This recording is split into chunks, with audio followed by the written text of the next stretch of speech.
Let us compare the options for persistent disk storage, okay? And we're going to cover zonal and regional. So for zonal persistent disks, it's a reliable block storage for apps running in a single zone. The idea here is that we get sequential reads and writes.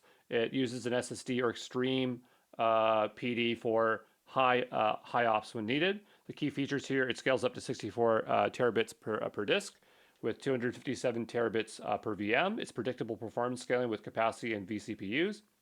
Has built-in redundancy with incremental snapshots for fast backups.